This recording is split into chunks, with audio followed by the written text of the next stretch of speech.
Golden Audiobooks presents, narrated by Andrew Hint. Death of a Viewer written by Herbert Adams. Chapter 10. Among Those Missing.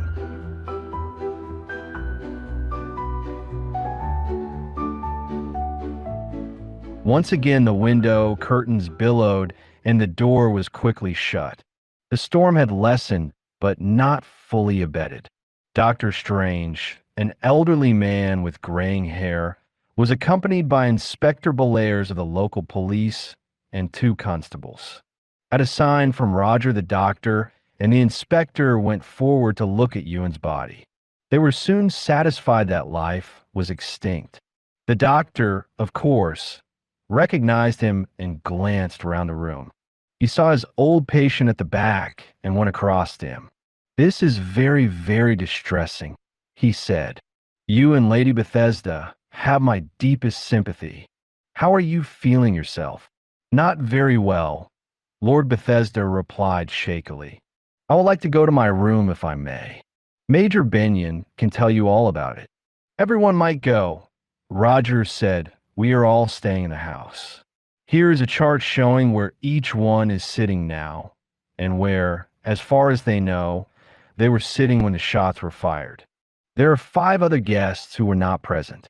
I did not come in until afterwards." The inspector took the chart and checked it with the numbers in each row. "The windows open inwards," Roger added. And the curtain meet just behind the television set. The room is said to have been in darkness, and it would seem possible for the shots to have been fired from outside, between the supports of the cabinet. Good shooting in the dark if this man was the intended victim, Inspector Bellairs remarked. "Good shooting up to a point," Roger agreed. The light of the picture would to some extent show up the face and the white shirt of the person just in front of it to anyone outside. A range of only a few feet. "I have not touched the window left it for you to examine." "Quite so," said Bellairs. "I brought along the photographer. He shall take a flash or two of everyone as they are sitting. Then they can go. I may want to see them later, and, of course, no one must leave the house." "Other guests are due tomorrow," Roger said. "I take it, Lord Bethesda, you will not wish them to come?" "No, indeed no," was the reply. "I will arrange that with Rhoda. I expect she has their names and addresses or telephone numbers." Rhoda nodded. She was an efficient secretary and saw how the arrival of 30 more visitors would add vastly to the confusion. A good thing Roger had thought of it so soon. The cameraman did his job. Then Lord and Lady Bethesda, followed by the others, left the room. "I will see you presently," the doctor said to his lordship. "Get him to bed," he added to his wife. "He may need a sedative. It is a very, very shocking business." Lady Bethesda nodded. "I like the idea of this meeting, but no one would imagine such a terrible thing could happen here." "I would like to see the ladies' handbags as they go out," Bellairs said, "and my assistant will feel the men's pockets just as a matter of routine." No one protested, and it was soon done. Roger had a word with Rhoda, the last to leave. He asked her to telephone the guests whose number she had and to say that owing to a fatal accident to Ewan, the meeting for Sunday was canceled. To the others, she could send telegrams to be delivered first thing in the morning. Owing to Ewan's sudden death, meeting canceled. Sign it Bethesda. "Was it an accident?" she inquired. "I am afraid not. If you're pressed with questions, just say the police have the matter in hand. You do not know any more. No doubt particulars will appear in the press." Dr. Strange had made a cursory examination. "We know the approximate time of death," he said. "You must arrange for the ambulance to remove the body. I will extract the bullets and let you have them. There is nothing further I can do here. I will see his lordship." "The direction of the bullets may be important," Roger said. Yes, I will see to that." The doctor was visibly upset. When he had gone, the inspector surveyed every chair and every corner of the room. He found no weapon and nothing that seemed likely to help him. He pulled back the curtains and looked at the windows. Rain was still falling, but the storm had passed. As you said, Major Benyon, anyone standing outside would only have to open the window a few inches and part the curtains to get a clear shot. Too dark, I suppose, for anyone inside to see anything. It was very dark and very still before the storm, Roger replied. There is no question of some sort of infernal machine in the set itself. I should say none. Apparently, it was functioning all the time, and it still does. I tried it. Of course, it can be examined, but any sort of explosion would have put it out of action, and everybody would have seen it. We will examine it, Belair said, but I do not doubt you are right. I will have a look into the room from the outside with the light on and off. Do it carefully. There's a narrow flower bed in front of the window. The heavy rain will probably have obliterated footmarks on it and on the path. I should be inclined to put a man on guard and leave it until daylight.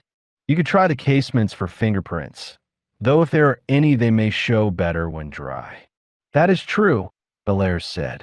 I will shine a light on the window from a little way off to get a general impression. It is for you to say, Roger replied. He followed him across the hall to the front door. As they reached it, Captain Henshaw walked in.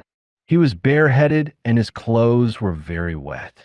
Been having a walk in the rain? Roger asked him. More of a run, Ossie said. I've never been in such a storm. Why did you go out? Bellairs inquired. To get some air, was the haughty reply. There has been trouble. Mr. Ewan Jones was shot, apparently from outside. I'm a police inspector. If you will come in, I would like to ask you a few questions. Ewan shot? Is that true, Benyon? Is he hurt? Oswald Henshaw sounded startled and incredulous.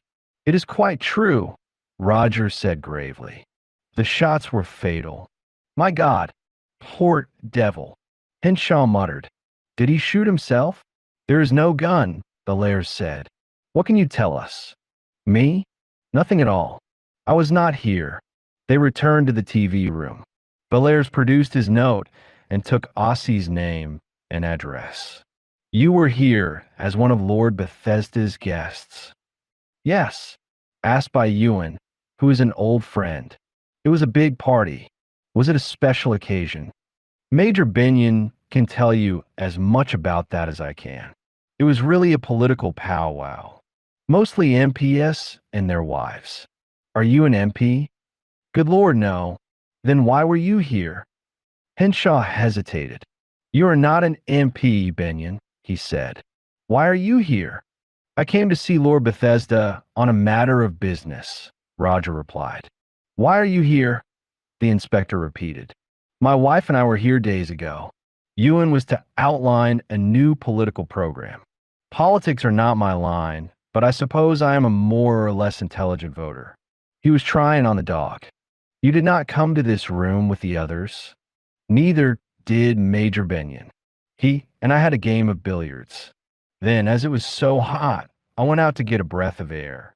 Before the storm? Roger asked. Yes. I crossed the lawn and thought it might be cooler by the river. Suddenly the storm broke. I have never seen anything like it.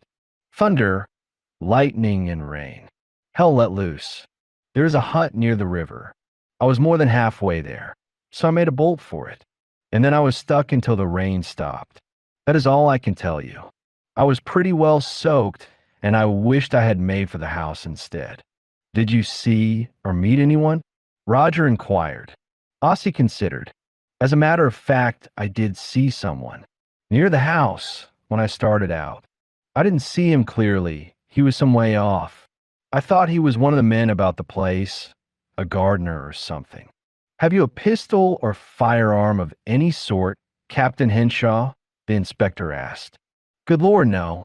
At least I have, but not here. If you can think up any more questions, wait till I have changed my clothes and had a drink. I don't want ammonia. With that, he got up and left them. Bellairs did not attempt to detain him. What do you think of that, Major Benyon? Do you know him well? Very slightly. I have met him and his wife 2 or 3 times. What he said about the billiards is true.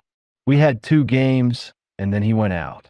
More or less at the time the shooting was done. Possibly, though that might have been at any time from 8:20 until the storm started. Why before it started? I doubt if anyone would have gone out while it was on. They would have been soaked. As Henshaw was, Bellairs said, and the thunder would mask the shooting. I wonder what man he saw if there was one. I did not care for his manner. Who were the other members of the party who were not seeing the TV?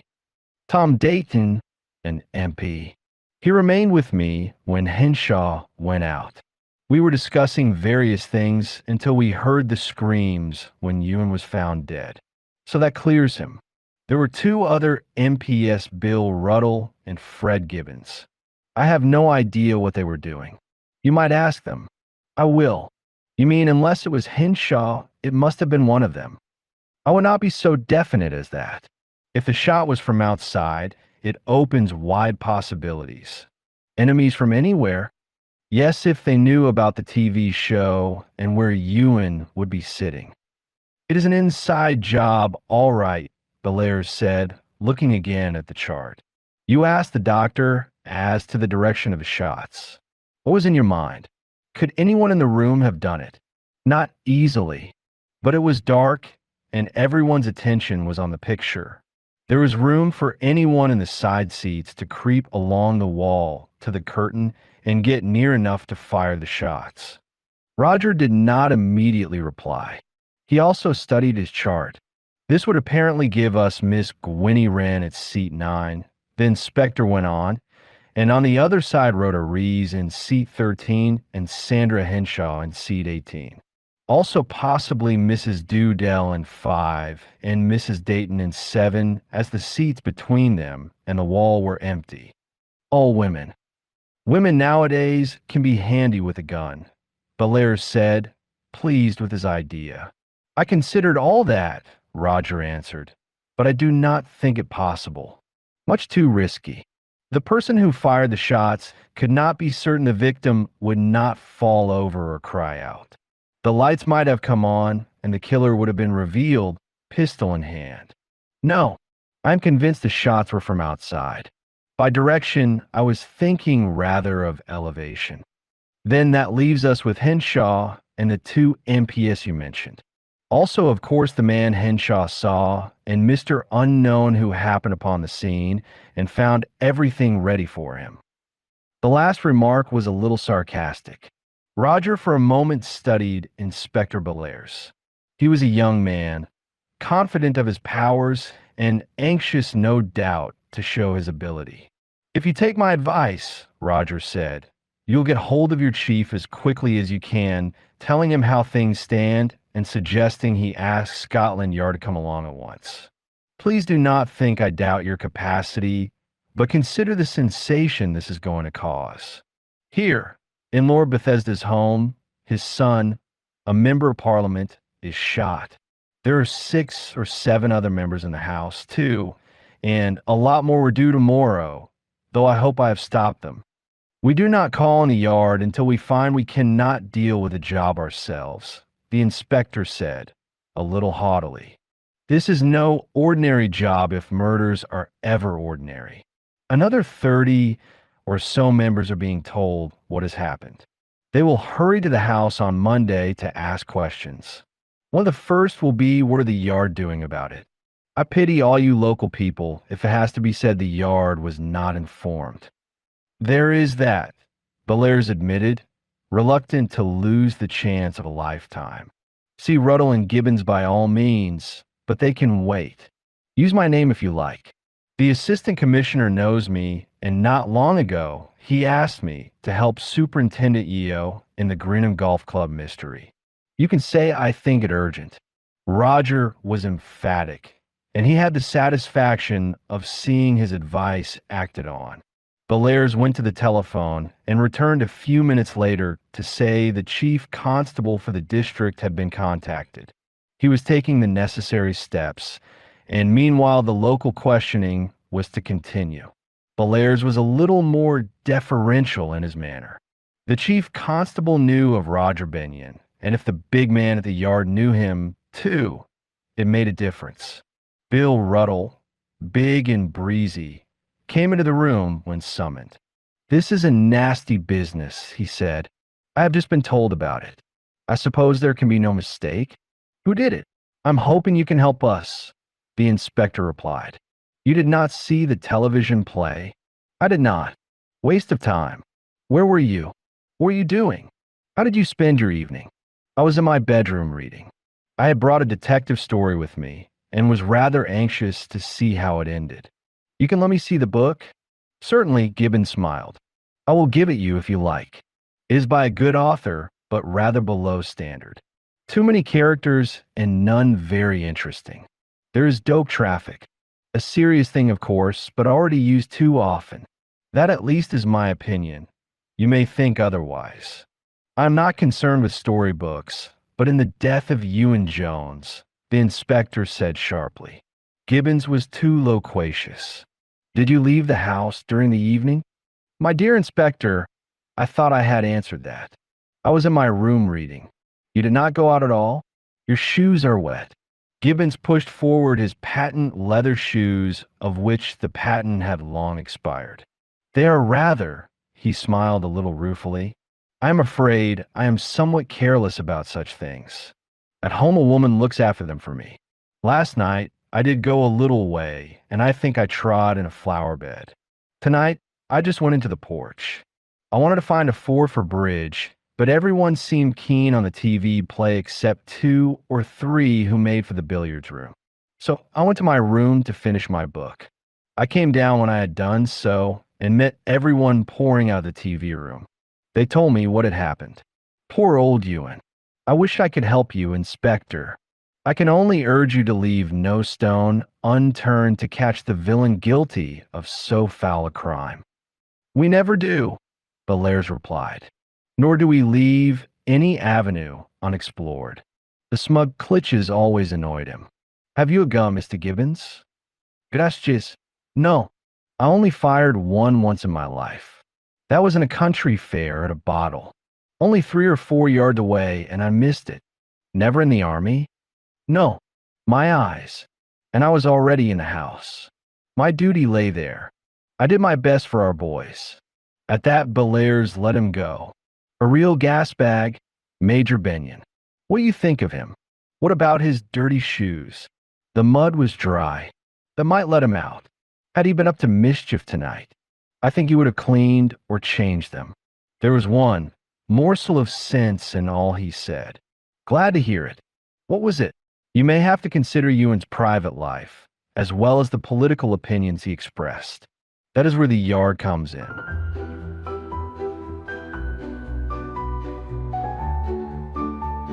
Chapter 11.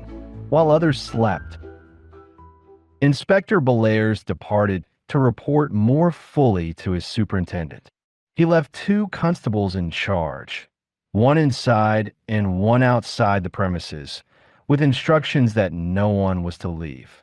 He had had a word with the domestic staff and learned they were favored with a wireless set of their own, which was in full blast while they attended to the washing up and other domestic chores. Each answered for the rest. It was some time before the guests separated and went to bed.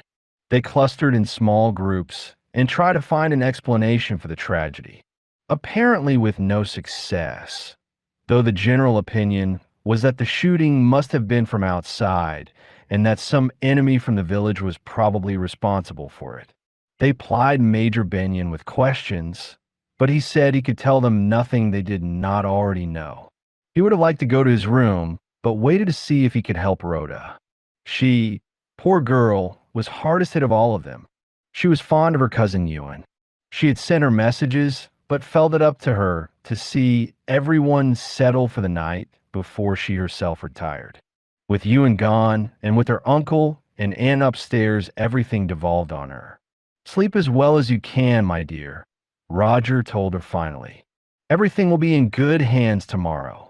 He then went to his own room, and all was quiet. He did not write to Ruth.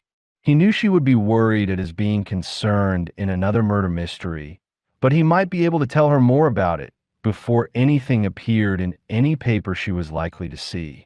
He did not anticipate there would be any of the odd visits of the night before. He lit a pipe and sat down to think things over. Of the three suspects, as Inspector Bellairs regarded them, Henshaw, Ruddle, and Gibbons, the first seemed to him the most likely.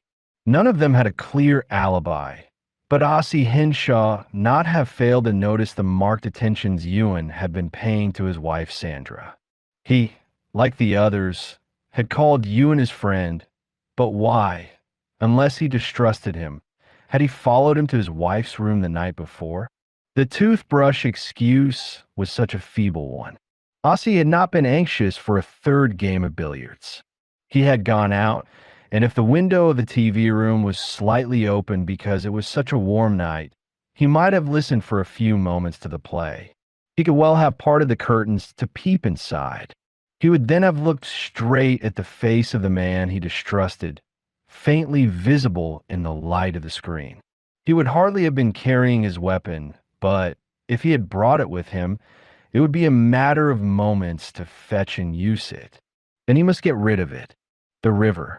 That would explain the dash across the lawn and his getting caught in the storm. A more reasonable explanation than his story of a rush to the hut for shelter. Would he not have returned to the house directly the rain started? Who could say how long the storm would last? It was a theory he, Roger, had not mentioned to Bellairs, but it seemed more reasonable than to suspect the two MPS, who were accustomed to show their differences and had other ways of dealing with them. Apart from Ossie, it was rather a mixed bag of MPS that Ewan had gathered to hear what was to prove his last oration. All, no doubt, big men in their own constituencies, but only four of them stood out as definite personalities. Foremost was Bill Ruddle, a grim socialist of the older order. He had worked in the mines as a boy in the bad old days. The iron of privation had bitten into his soul, and the capitalist would always remain an enemy from whom only evil could come. Fred Gibbons, years younger, was of the doctrinaire type. He had been to a school of economics and had adopted politics as a profession. A fluent speaker, he knew how to make his audience laugh. That always was a help. Jeremiah Dayton was of yet another type, a relic of a bygone age. In his youth, he had possessed a fine voice and had once won a bardic prize in the Stevod. He was earnest and sincere, and his fellow Welshmen no doubt loved him, even if some of them thought him a bit crazy. As for Joe Edmonds, he was less colorful but stood out as Ewan's best friend. At this point, Roger was disturbed by a knock on his door. He opened it. Outside stood Gwenny Wren in her night attire and a dressing gown. "I saw your light was on," she whispered. "I must have a word with you." She slipped past him into the room. "Will it not wait until the morning?" he asked. No. It is urgent. Never mind the proprieties. Do you know who shot Ewan?" She seemed unusually agitated. He could almost see her breasts rising and falling as she spoke. He decided he must hear what she had to say, but it was best to take the matter coolly. "I do not," he said. "Sit down." She took the chair, and he sat on the edge of the bed. She had evidently come in some haste.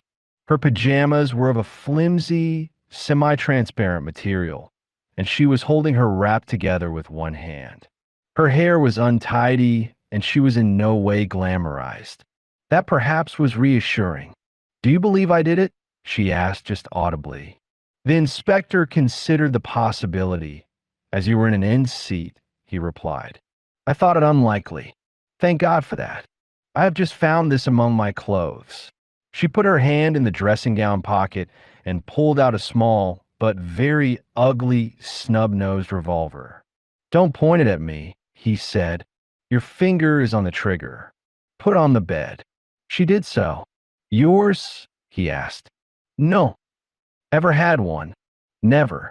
But if that was found in my drawer, when did you find it?" "A few moments ago. I did not know what to do. so I brought it to you. Which is your room? The first in the passage on the other side. Brother Anselm's. When did you last look at the place where you found it? After dinner. I want to tidy up and get a handkerchief before going to the TV. It was not there then. You are sure of that? Quite sure. Your door was not locked. Of course not. Is it the weapon that shot Hint? Roger picked it up in his handkerchief and opened it. It might well be, he said. From the smell, it has recently been used. 3 shots are gone and 2 left. Ewan apparently had 2. Whether they are identical with these, the experts will tell us. Your idea is that someone shot him with this and then hid it in your drawer? It must have been. Fear was in her eyes. It certainly looked that way. But if she had done the shooting, to hand the gun over with such a story would be a good way of getting rid of it before there was further search. That must be borne in mind. In any event, it seemed to dispose of the theory of the outsider from the village. Tell me, Miss Wren, call me Gwen. Everyone does. It is not so policeman-like. Tell me, Gwen, what were your relations with Ewan Jones? She hesitated. Then she looked straight at him and said quietly, You know I've been living with him? He told me so. Had you thought of marrying? Not really. We like one another well enough, but we differed a good deal. We both knew it would not work. It was more likely to last if we were free to end it, if you can understand that. Did he tell you I wanted him to give up the house? He did. He was not sure what he meant to do about it. But if you and I think he meant us to part. What were your feelings for him when you came down here? I liked him as I always did. We had a lot of fun together. I didn't really want to come.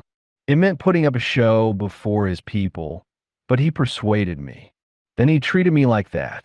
Like what exactly? He had told me he meant to talk about the abolition of the monarchy.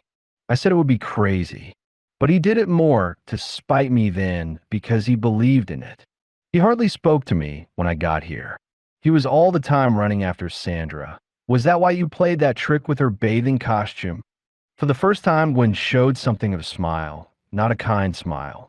It was a chance not to miss. If she was stealing my man, did it not serve her right? You would have left her in the hut, perhaps to take a chill. Cooling down was good for her. I did get a wrap, but there was no hurry for it. She could have come in if she wanted to. Everyone would have laughed at her except perhaps Aussie in Ewan. Does Aussie love her? Who can tell? He gave Ewan every opportunity to be with her. That annoyed you? Was it not natural? He insisted on my coming, and then he never noticed me, but devoted himself to her. Had he told me straightforwardly it was all over with us, I would not have minded so much. It was the way he did it. I can look after myself. I earn as much as he does. It was such a slap in the face. There was another pause. Then Roger said, Whose idea was it that you should all 4 be in Sandra's room last night? I don't think it was anyone's idea. It was a mix-up. I went there with Sandra because I wondered if Ewan would have the nerve to do so. But she seemed to want me to stay. What did you talk about? Mostly my newspaper and magazine work. I told her I once met Princess Margaret, and I had covered the Townsend story when everyone was so excited about it. She asked a lot of questions. Then Ewan came. He looked sick at finding me there and didn't know what to say. Aussie came immediately after and muttered something about his toothbrush. No one believed him. Then the party ended. That is all you can tell me about it. That is, there was... Someone shot Ewan. Was Aussie jealous of him? Gwen shrugged. He had reason to be, but he had not shown it before.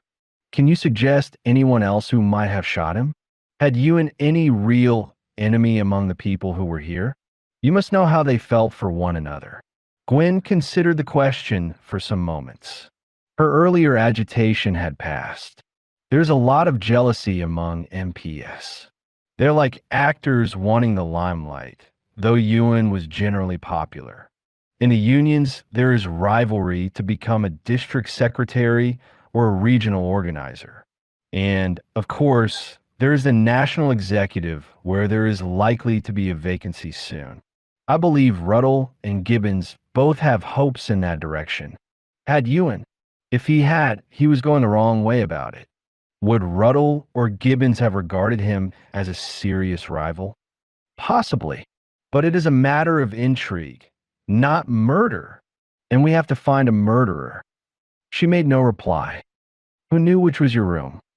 Everyone in the corridor, I expect. How many knew of your affair with Ewan? She answered more slowly. I never told anyone, and I don't think he did. Some may have guessed, though we were both busy with our work, and I kept a room at my club. It is important. What I want to get at is this. Did the person who, as you say, put this weapon in your room do so because he was aware of your association with Ewan and since there was something of a quarrel, or was it because he was in a hurry and yours was the first room he came to? She shook her head. Your guess is as good as mine. Is there anything else you can tell me? Nothing. I was still fond of him. I still thought he would need me. I hope you will find who did it. There was a break in her voice. He stood up. I hope that too, Gwen. You understand, I must tell the police all you have told me. They will want to question you about it. I must hand them this weapon, and if the shots tally, they will test it for fingerprints. They will, of course, find yours, but we will hope there are others as well. Good night. He opened the door and glanced along the passage. It was deserted. Thank you a lot, she whispered. I feel better now, I have told you. He watched her as she went swiftly and silently to her own room. As she entered it, he thought he heard another door close. The light was dim, and he could not tell which it was. He walked quickly after her, but except for hers, there was no glimmer under any of the doors.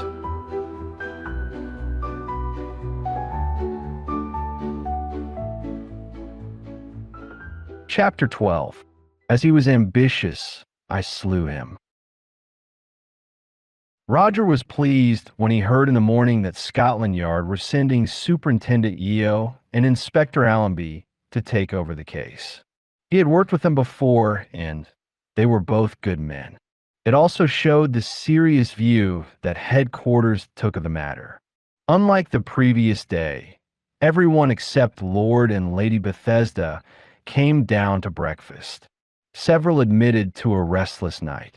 Never before had they come into such close contact with a murder, and all were anxious to know if there had been any fresh developments in the affair.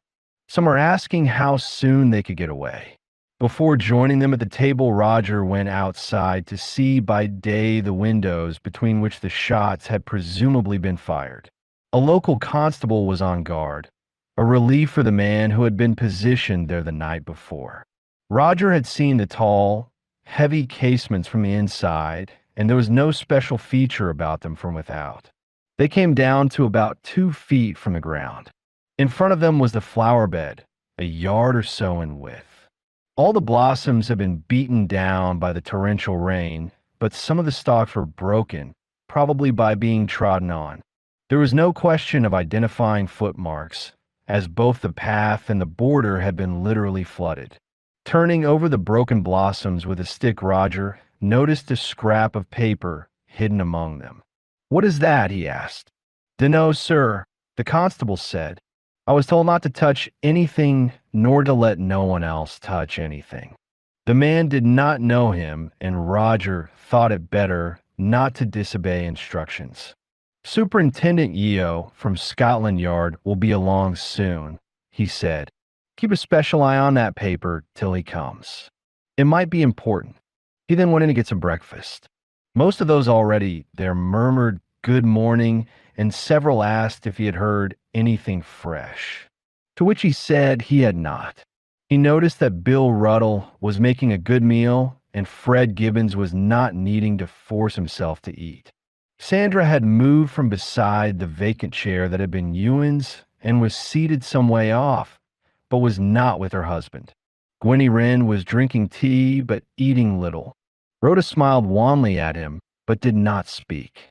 I understand our meeting is off, Ruddle remarked. There is nothing for us to stay for. I would not say that, Roger replied. Men from Scotland Yard are on the way. They will probably want to ask us all a few questions. Not very pleasant to stay in a home where a thing like this has happened, Ruddle returned. Major Binion is right, Gibbons said. It would look odd if we ran away. We must say what we know and help if we can. No question of running away, Ruddle muttered. We told all we could to that inspector fellow last night. At least I did. Isn't that good enough? I believe your meeting was for this afternoon, Roger said. You were all staying until then, or to the morning. My wife and I were meaning to go to the service at the local church, Mr. Dayton remarked. I suppose that will be all right.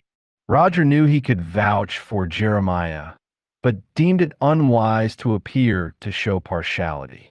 I think it better not. The constables have orders to stop anyone leaving the house.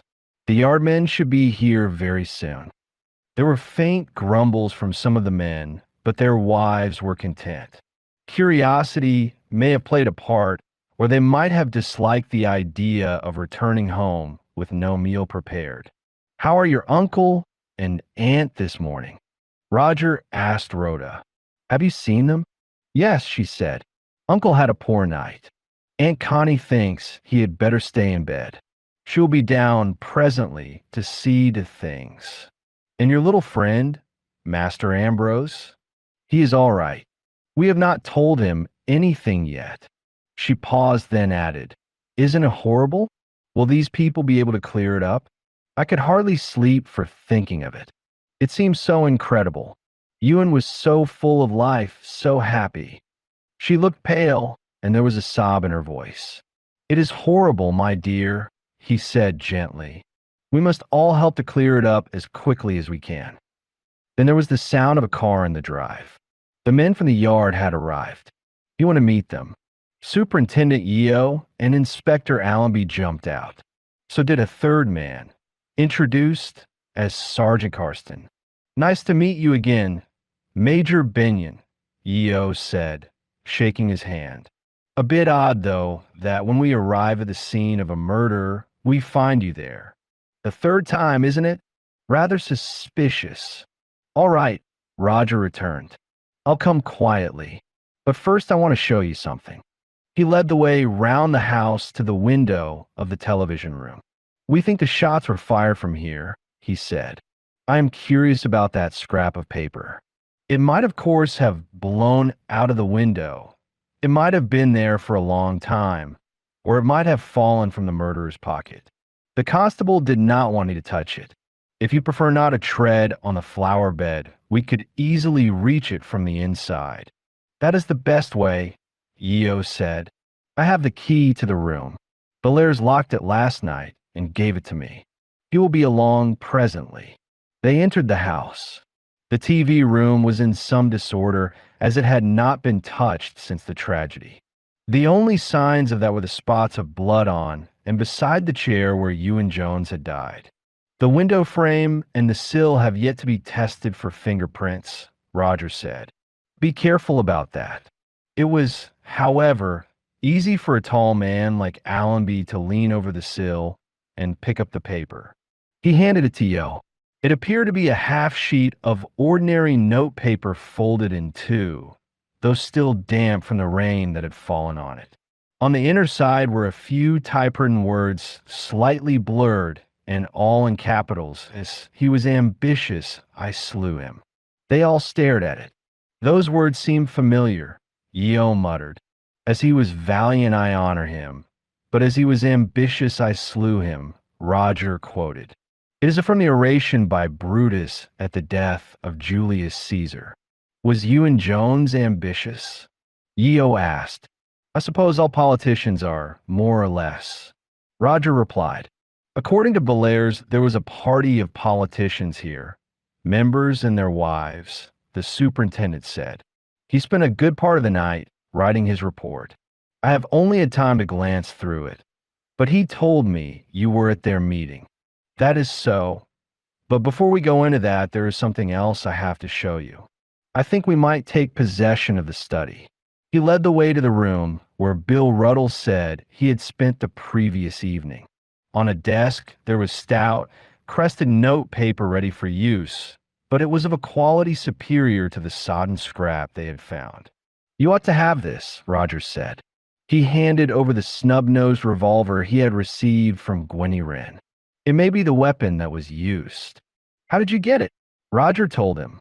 He said they were all rather late in going to bed after the shock of the discovery of the crime and after the questioning by Bellairs. It was about 1 o'clock when Miss Wren brought it to me. She told me I had just found it, partially hidden among her clothes. The suggestion was that the person who used it put it there, possibly to incriminate her, possibly only to get rid of it. Bellairs gave me the chart you made of the seats occupied by the people in the TV room, Yeo said. He produced and studied it. Gwenny Wren was at the end of the third row. If that is right, and no one left the room during the play, she could not have shot the man and also dropped the note in the garden. That is so, Roger agreed, but we do not know how long the note had been there. If the crime was premeditated, it could have been put among the flowers before. There is another point you ought to know. Gwen and Ewan had been living together for some time and appear to have quarreled. I told her I must inform you and that you would probably want a statement from her. I certainly shall, but before I see any of them, I would like you to describe the party. It seems quite a mixed bag. How, for instance, did you happen to be here? Quite a story, Roger said. Have you ever heard of Old Nick's Folly in the East End of London? I have, Allenby said. A bright oasis in a desert of grime. It was once on my beat. It belongs to my father. He built it as a sort of charity to give pleasant homes to aged and deserving people at nominal rents. By something of a trick, you and Jones got one of them. You know how difficult it is to get rid of tenants in these days. Was Gwenny Wren there with him? Yeo asked. She was. I do not know how often or for how long. By an odd coincidence, we had an application for a cottage there, Irons Dan Floss, gardener here, to Lord Bethesda. I suggested to Ewan that he should go and let Floss have it. Did he agree? He did not. He suggested I should come to this party and try to persuade his father to make him an allowance towards another home. I said politics were not in my line, but he was quite keen on it. His plan was very hush-hush, and if a few non-political people were present it might pass as an ordinary house party. He also promised me some fishing, so I came. I did mention the matter to Lord Bethesda. It appeared to shock him that his son was living to some extent on charity, and he said he must go. He made no promise of financial aid, but he was anxious to get rid of Floss, who is past work. He wants his cottage for another gardener. Does Floss know of this? I saw him soon after I got here and told him how matters stood. I have not seen him since, but last night, in describing his walk in the garden, Captain Henshaw said he had seen a man lurking out there who might have been a gardener. Would it save time if Allenby asked Floss as to his movements? It would. Floss was promised the cottage if Ewan went, so he made sure of his going. Is that it? It is a possibility, Roger said. I do not think Floss, with his twisted fingers, could type that message. I'm not even sure he could fire a gun. It might check Henshaw's statement. Allenby left them. Yeo said, "Tell me something of the political side of the affair." Ewan told me he was trying to form a ginger group to make the labor people more socialistic. We mostly arrived on Friday, and after dinner that night, Lord Bethesda suggested that his son should outline the proposals to be put before the bigger meeting here today. What were they? Somewhat incoherent. He asked for the abolition of all hereditary titles, including the monarchy. He wanted some rather startling financial reforms in order to pay off or reduce the national debt. But his real object seemed to be changes in the trade unions by which there could be no strikes without the permission of a new Grand Council who would enforce the demands by a strike of not one trade, but of every trade. So whether there was a Labor government or a Tory government, that Grand Council would virtually rule the country. That is perhaps the most important point, as nearly all the members present are trade union nominees. More important than the abolition of the monarchy? Yeo asked, only from our immediate angle. Someone asked who would be on the Grand Council and who would be its chairman, a sort of Stalin they called him. What did Ewan say? The council would be elected, but for chairman, he suggested his father. Lord Bethesda at once disclaimed the idea. If it was to be, they must look for a younger man, such as his son. How was that taken? Ewan looked a little gratified, I thought. But he brushed it aside and went on to something else. But is that what he was really after? Some ambition. So I slew him. He had a rival for the job. How was the proposal taken? It had a mixed reception, but later on they all seemed to agree he was a jolly good fellow. There is, however, another angle you must consider. Quite different. Ewan was paying very marked attentions to Sandra, Henshaw's wife. I thought it was Ewan and Gwenny Wren. It had been, Roger said, but Ewan neglected her for Sandra. Henshaw is the only one who owns to being in the garden last night. He could hardly deny it, as some time after playing billiards with me, he came in, soaking wet. Bellairs and I met him. He said he'd been caught in the storm and had taken refuge in a hut beside the river. He would not have called Ewan ambitious, Yeo remarked. Why not? A man might think it very ambitious of another man to seek to entice his wife. Apart from that, if for any reason you wished to shoot a politician you knew to be ambitious, might you not plant such a note near him to put the scent on a false trail? You certainly might. There is no shortage of motives, quite a nice choice. Henshaw was jealous of Ewan for his attentions to Sandra. Gwenny Wren was jealous for the same reason, and any of the MPS may have resented his ambitions. Floss wanted his house. Take your choice. Did Bellairs, by the way, search Henshaw for a weapon? He did not. It did occur to me, but my idea at the moment was that he got wet taking it to the river to dispose of it. This is easily concealed, Yeo said, pointing to the revolver. Bellairs reports that Henshaw went up to change. He could then have put it in Gwen's room as she and everyone else was downstairs. Who should we see first? I would like you to meet Rhoda Rees. She is Bethesda's niece and also his secretary. She did a good deal in arranging the whole affair. She, of course, has a typewriter. Ewan was her cousin. What was her feeling for him? Only cousinly. But you can ask her.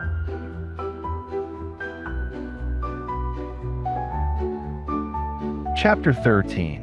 Where is Angela? Rhoda had a strained look. She was wearing a simple black frock, and she at once took the seat Roger offered her. He introduced Yeo and tried to reassure her.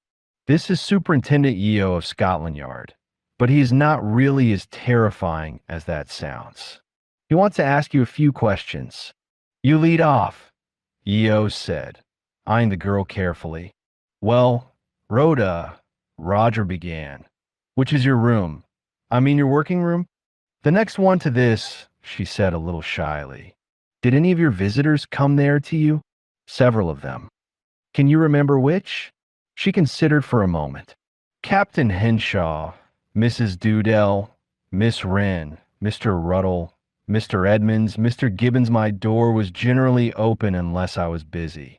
I had asked them to come to me if they wanted anything. Most of them, in fact, came.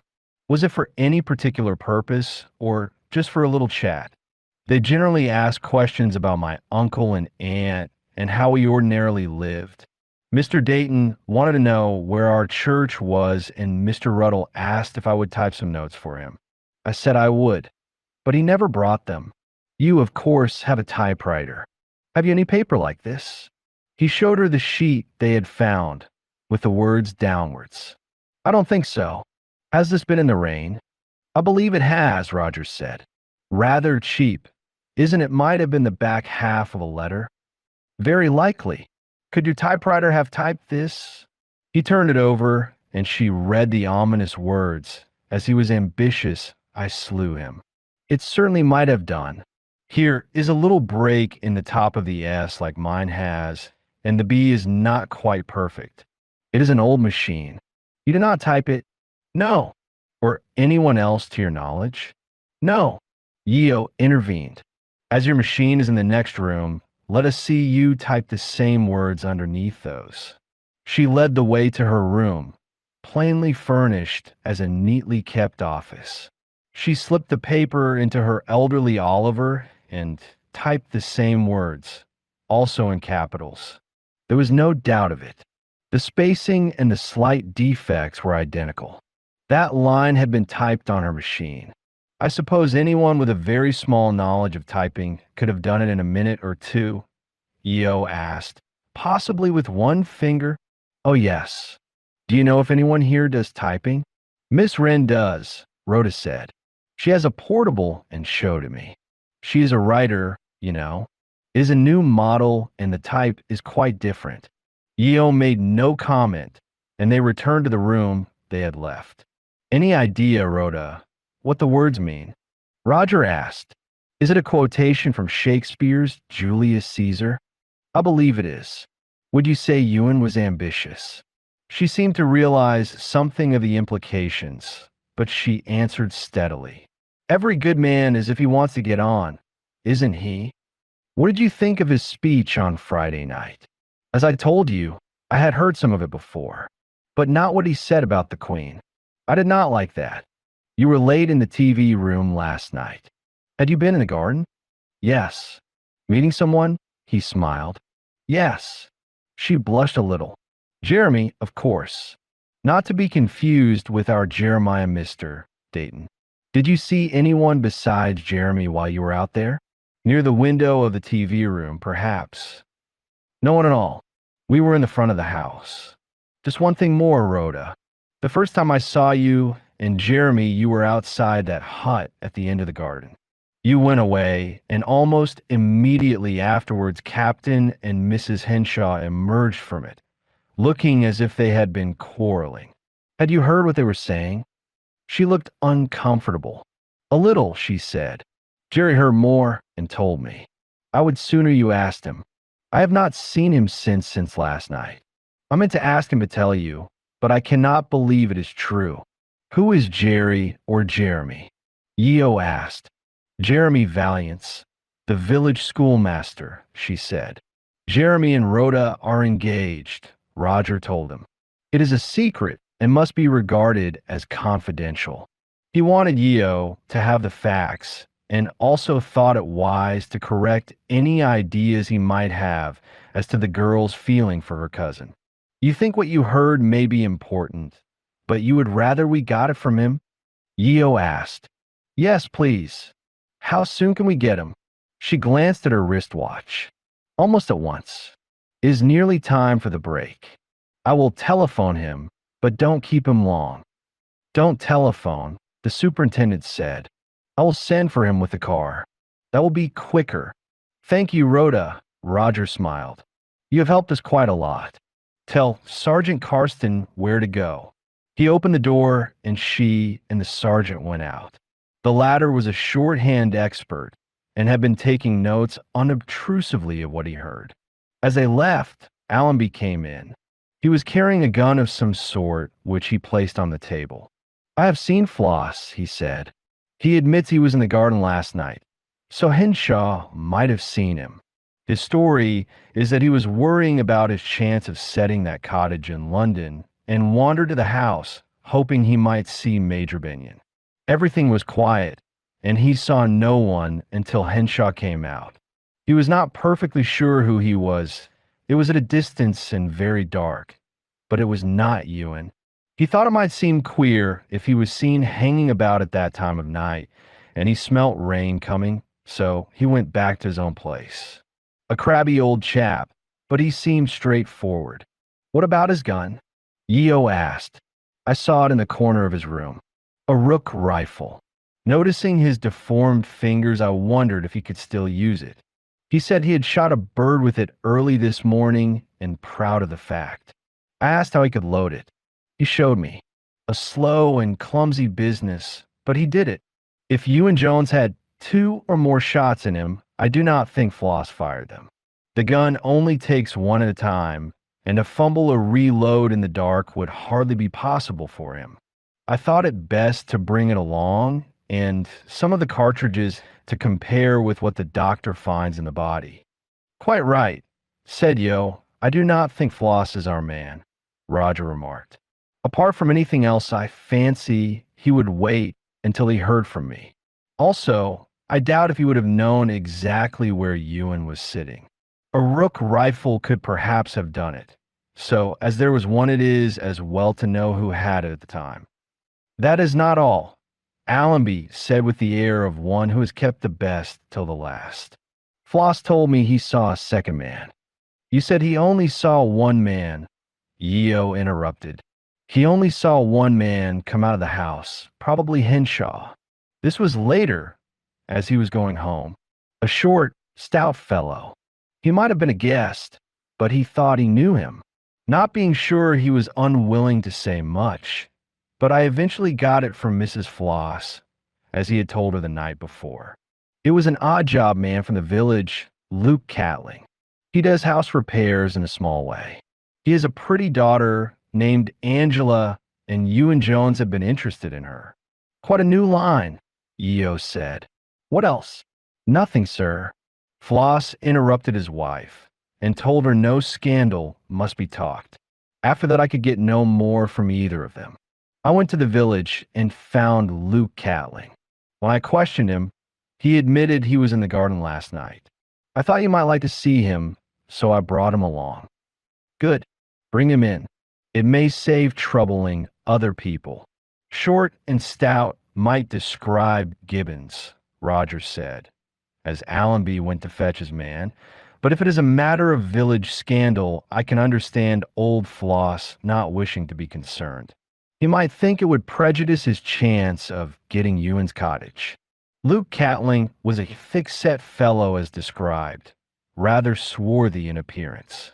He did not give the impression of being very intelligent, though he might be cunning. He was holding his cloth cap in his hand and seemed rather scared at the position in which he found himself. You were in the garden here last night, Yeo began abruptly. Yes, sir. At what time? Don't know exactly. Might have been about 8:30. Why did you come through the garden? No, sir, not exactly. I come through trade entrance like I always did. Done jobs air, I ave. Then how did you get into the garden? I walked around. Why did you come? I want to see Mr. Ewan. You went to the trade door? No, sir. Through the kitchen windy, I seed some strange men, like butlers, so I thought I better it ain't. I went round to the garden in case Mr. Ewan were there. And then I seed they were in the television room. Leastwise, I heard him. I knew he wouldn't want to be disturbed like, so I come home. Did you see anyone at all? Only old Floss. Leastwise, I thought it was him. He was some way off, and it was putty dark. Now, Catling, Yeo said, tell me why you wanted to see Mr. Ewan. So far, the man had stood up to his questioning very well. But at this, he twisted his cap in his hands, and his reply was slow in coming. I just wanted to see him. You know what happened to him last night? I not exactly, sir. There's been talk in the village. He was shot. Have you a gun, Catling? Me? No, sir. Avent and led one since I were in the army, and not often then. I was a northerly. Never went overseas. I believe you have a daughter, Angela. Yes, sir. Luke hesitated a moment and then thrust his hand into his breast pocket and took out a rather shabby photograph. That's her, sir. Yeo and Roger examined it. It showed a girl of a gypsy type in a zingaree dancing costume, dark like her father and decidedly good looking. You wish to see Mr. Ewan about her? Yes, sir. Why? The fellow hesitated. Then he told his story. Mr. Ewan seed at a dancing show we had in the village all about 2 months ago. Mad on dancing she were. He spoke to her and said if she ever come to Lawn On, she must let him know, and most likely he could get her a job. He gave her the address to write to. Then she disappeared. How do you mean she disappeared? She went off a few days later and said we'd ear from her when she was famous. But we never heard a word. Not that she was ever one for writing letters. But I thought Mr. Ewan could tell us where she were. There was a lady with him at the time, and she said she might help her, too. The neighbors got a talking, and when I heard Mr. Ewan was there, he don't orphan come, I thought I'd ask him about her. Can you describe a lady? Roger asked. The one who said she might help. I did see her, sir. She were dark, like our Angela. She's been here afore. Angela said he called her Gwen. That was important. It was not impossible that Ewan would have taken Gwenny Wren with him to a local show if she was staying there at the time. She might corroborate the story, though if he had any designs on this girl, would he have furthered them in her presence? You do not know that Angela in fact went to London. Roger said she told us she were going there. Had you the address? He shook his head. Never told us. You could easily have got Mr. Ewan's address, or written to him here. Didn't think o' that. Angela is a pretty girl. She must have had many admirers. Plenty of them, Luke grinned, but none good enough for her. You do not know for a fact that she went to Mr. Ewan? The man's mean little eyes tried to look bolder. Must have done. Others heard him ask her. That's what made the neighbors talk, and my wife said I must see him when he come again. Of course I don't want to make trouble. I only want my little gel. You do not seem to have been in any hurry about it. Eo said sharply. I will keep the photograph. May help us to trace her. That's all. You can go now, but I may have to see you again.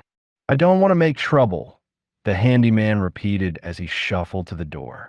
I only wants to know her is all right and what he did with her. What do you make of that? Eo inquired when he had gone. If true, it shows Ewan Jones in a new light. I doubt if Catling did the shooting, Roger said. I doubt if he could use the typewriter and quote that bit of Shakespeare.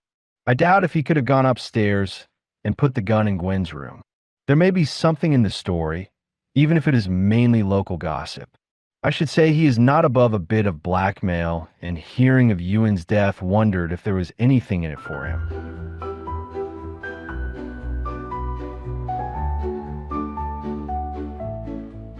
Then Rhoda came in and said Lady Bethesda was down and was at liberty if they wished to see her. Please ask her to come, Eo replied. Lady Bethesda was dressed in black. She appeared severely composed and took the chair she was offered. Eo murmured some words of sympathy and asked how her husband was bearing up after the shock. His lordship is a very sick man, she said. I doubt if he will be allowed up today, but the doctor will be along soon. Probably I can tell you all he could. Eo again expressed his regret. He might have to see Lord Bethesda later, but would certainly spare him as much as possible. Whose idea was it to have this party? He asked. Mr. Ewan's. I did not like the idea, but his father thought it his duty to agree to it. Did you know the people who were coming? I did not, was the icy reply. With the exception of Captain and Mrs. Henshaw and Miss Wren, I have never met any of them before. They came as Mr. Ewan's guests. Did you, or his lordship, know what he meant to say to them? We did not, or we should not have permitted it here. I take it you disapproved of it, of a great deal of it. Did it indicate personal ambition on his part? She considered for a few moments. Not as he put it. Would you say he was ambitious? Her reply was more tart. That is hardly the word I should use. Irresponsible might express it better. These young men have wild ideas until they grow out of them. I was fond of Ewan, but I wanted him to grow up. As he invited these people, it is difficult to think he would bring anyone who might wish to kill him. Is it? She rejoined. If one of them was ambitious, to use your word, he might think Ewan stood in his way for promotion. I do not trust socialists. They killed one another in plenty at the time of the French Revolution. They still do in Russia. Eo did not comment on that. He produced Roger's chart of the seats on the previous night. This shows how the people were sitting at the time, when Ewan was shot. Would you say it is correct? She glanced at it. It appears to be, but provided they all found seats, I was not interested. There was plenty of room. You and Lord Bethesda occupied these 2 seats nearest the door. We did. Do you think anyone could have entered or gone out during the play without your knowing it? Our attention was on the screen, but I think it unlikely. So far as you know, no one did. Rhoda, my niece, came in a little late. That is all I can tell you. If the shots came from the garden, that would exempt all who were in the room? I think so. Naturally, you do not know what the guests who were not in the room were doing, though we must get from them. What of your domestic staff? They all have good characters, she said a little haughtily. The inspector questioned them last night, and I believe was satisfied. Oh, old servants. No, some are here only for the weekend, but they all have excellent credentials. You can, of course, check them. Thank you, Lady Bethesda. We may have to do that. Was Mr. Ewan popular in the village? Hardly popular. He was seldom here. He could have had no clandestine affair with any girl in the village. I should certainly hope not, was the chilly reply. I never heard of such a thing. I trust he had too much self-esteem and respect for us for that. So far as you are aware, he had no entanglements here or elsewhere. So far as I am aware, he had not. But we knew little of his life in London, where he spent most of his time. You cannot suggest anything that will help me? I regret I cannot. Ewan filled the house with strangers. It is very unpleasant. They all rose as she went out. Very unpleasant, Io repeated. She does not seem overwhelmed with grief at her son's death. Her stepson, Roger, corrected. I do not think there was any great affection on either side. Too much, my lady, to be emotional, Inspector Allenby commented. He had been present all the time, taking the necessary notes. He still had his suspicions about his own find, Luke Catling. Then a car drew up and Sergeant Carston alighted with a young man. They entered the room together. Jeremy Valiance was a pleasant-looking fellow about 25 years of age. He wore a tweed jacket and gray trousers, more of a sporting type than a scholar. As he had played cricket for his college and had graduated creditably, he no doubt had all-round qualifications for his present job and might hope for something better. Io soon got a business. After a few preliminary questions, he asked, "You are acquainted with Miss Rotaries?"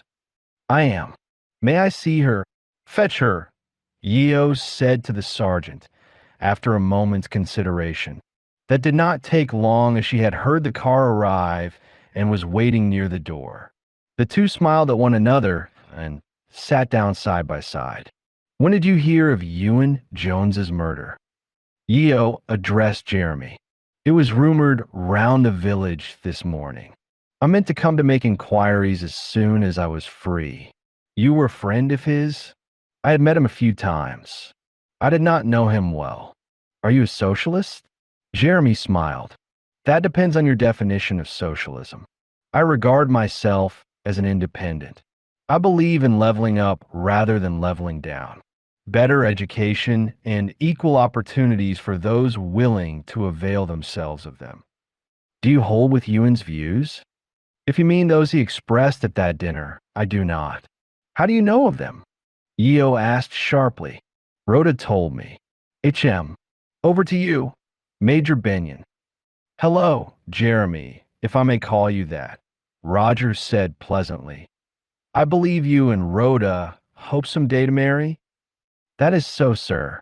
Rhoda slipped her hand in his. "Lord and Lady Bethesda do not approve. We intend to marry. They do not know that yet. I understand. We were all young once, even policemen. Where did you and Rhoda generally meet?" "It depended on when she was free and for how long. If I had not seen her during the day, I generally cycled to the front drive and waited for her. She slipped out if she could for a few minutes. But on Friday afternoon, I waited for her in the hut by the river. That is our favorite walk. I was making for the river, Roger said, and I thought I saw you together outside the hut. Will you tell us about that? We met at the hut and walked a little way. Then Rhoda thought she had dropped a scarf there, and we went back for it. We heard people talking inside and waited for them to go. Who were they? I did not see them. There seemed to be a man and a woman. Did you hear what they were saying? We could not help hearing some of it. They were quarreling. What did you hear? Please be as precise as you can. At first they spoke softly, but I heard Ewan's name. Then the woman said, I refuse to go on with it. It is caddish. I could not catch what the man said, but she replied, if I do, I shall stick to him. Then the man said angrily, if you do, I will shoot him. You are sure he used those words, I will shoot him? Quite sure. Anything else? No. Rhoda beckoned me, and I left with her. Well, Rhoda, Roger said, turning. How much of this did you hear? Only the first part. They were quarreling about Ewan. I did not want to listen, and I turned away. Then I saw you coming, and I beckoned to Jeremy, and we went down again through the woods. Did you hear the threat to shoot Ewan? No. Jeremy told me that. When he was shot, I knew he must tell you. You did not know who the man and woman were, Jeremy? Not then. When we walked away, Rhoda told me they were Captain and Mrs. Henshaw. You were sure of that? Yeo asked Rhoda. He had been listening intently to all that was said. There is no doubt of it, Roger answered for her. I saw Rhoda and Jeremy beside the hut, and as they went away, the Henshaws came out. Probably they had seen me through the open door. I spoke to them. He had his rod and said he had caught nothing. He seemed out of temper. I thought that was the reason. The next day, Ewan was shot. Yeo muttered, When did you young people meet again? Last night, soon after 8, Jeremy answered. I had found Rhoda's scarf and brought it back to her.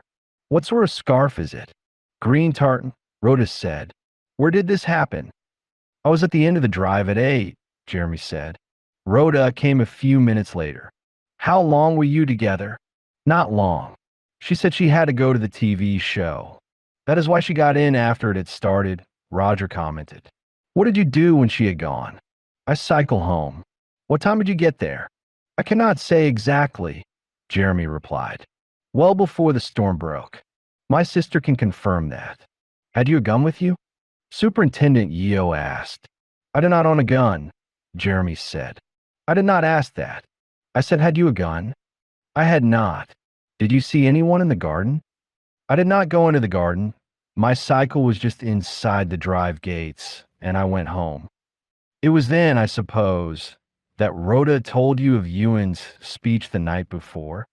Roger remarked. It was. I only told him the bits about the Queen and the Supreme Trade Council, Rhoda said. And you disapproved? Roger asked him. I disapproved most strongly. I thought about it as I cycled back. The Queen is the finest woman in the land, perhaps in the world. You cannot imagine the people of the Commonwealth coming out in their tens of thousands, women and children as well as men, to see a president go by, whether he was an Attlee or a Gaitskell or even Winston Churchill. As to trade unions, I approve of them, but not when they become tyrants and a man can be sent to Coventry because he honors his obligations as well as he can. Jeremy spoke warmly and looked from Roger to Yeo. We will not discuss that, the latter said. Do you know a girl in the village called Angela Catling? I do, or rather did. Did you ever hear her name coupled with Mr. Ewan? Jeremy hesitated. I not quite know what you mean. She was an attractive girl in a way and wanted to go to London to become a dancer. It was reported that Mr. Ewan said if she did go, he might be able to help her. She went to London. She left the village. I know no more than that. You know her father, Luke Catling. What can you tell us about him? He does odd jobs for various people. A bit of a scrounger, in my opinion. Of a criminal type. In a petty way, perhaps. Do you know anything about Angela, Rhoda? Roger inquired. Only what Jeremy has told you. Of course, I knew her as a village girl. Rather a flighty one, perhaps. Attractive to Ewan? Oh no, not at all. That will do for the present, Yeo said. What you have told us may be of assistance. It shall be typed out for you to sign, if it is correct.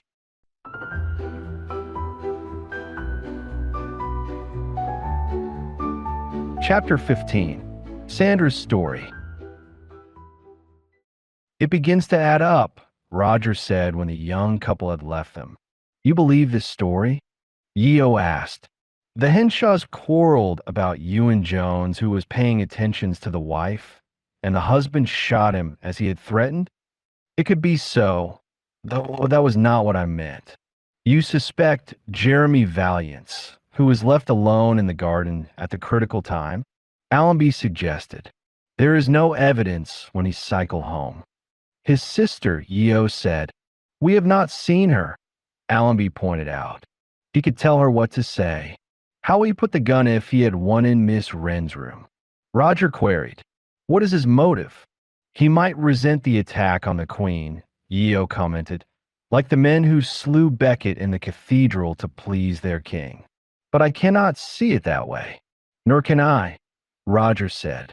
The vaporings of Master Ewan were not important enough for that. I only meant it made sense of a queer affair in Sandra's bedroom the first night I was here.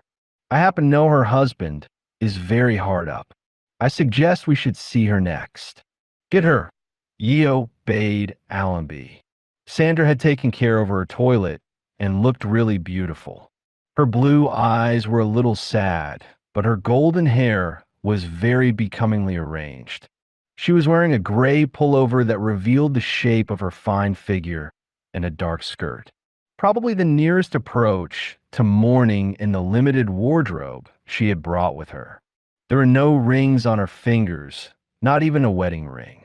That was curious, especially in a company largely of married women. Could it be an oversight, or was it intentional?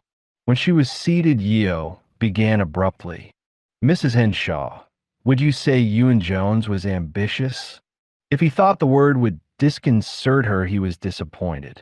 She replied rather as Rhoda had done to the same question. Ambitious? I suppose he was, in a way. All men should desire to make good in their particular line. Can you use a typewriter? This again was abrupt. Her only reaction was of surprise. Are you offering me a job? I thought of learning when I was young, but I gave it up. Yeo did not reply. Over to you, Benyon, he said. Roger began in his usual friendly way. Sandra, I want to ask you a few questions, but as they may concern your husband, you are entitled to refuse to answer them. No harm in asking, she said coolly. Thank you. I believe you, and he arrived here before the rest of the party. When was it? Last Wednesday. We were invited for a week. The party did not concern us. We were not interested in the political wrangle. You were Ewan's guests. Surely we were Lady Bethesda's guests? Actually, Ewan asked us, as he had done before. Am I right in saying Ewan paid you a good deal of attention? Would it not be his duty to do so? Did your husband disapprove? That you must ask him, Sandra said with a slightly mocking smile. I arrived on Friday, Roger went on. You were given one of the single rooms opposite mine in the monk's corridor? I did not know where your room was. To be quite candid, I was not interested. Thank you. But you did not share your husband's room. I did not. Rhoda told us they were short of double rooms with so many people coming, so we offered to take single ones. There were plenty of them, as befitted the monastic life. When you retired that night, Gwenny Wren came with you and talked outside my door for some while. Then you entered your room together. Whose suggestion was that? Have we not discussed this before?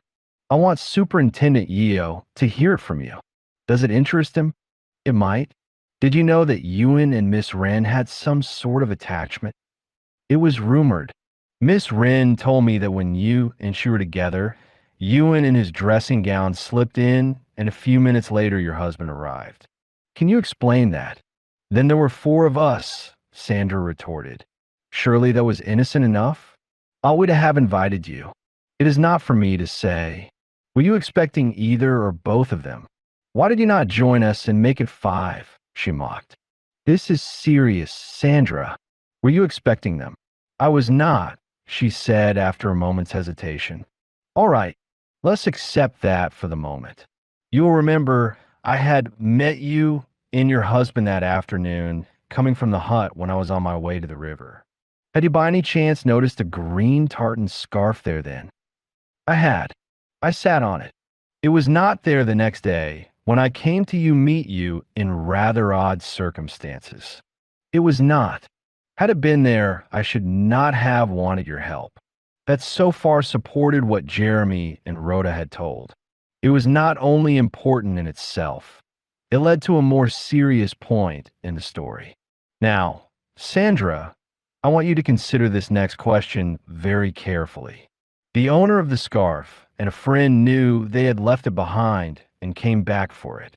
They did not enter because they heard you and your husband quarreling and they waited for you to go. Speaking of Ewan, you said I refuse to go through with it. It is caddish and later. If I do, I shall stick to him. Your husband said, if you do, I will shoot him. Is that true? Who were they? She asked. That for the moment does not matter. I saw them there, and they left just before you and your husband came out and met me. Sandra's somewhat flippant manner deserted her. She could not fail to remember the words, and she realized the gravity of the implication. To deny them would not be much good. She took time before she replied. Are you trying to make out that Aussie shot Ewan? If so, you're utterly wrong. I'm not trying to make out anything. I am asking simple questions to which you can reply or not as you see fit.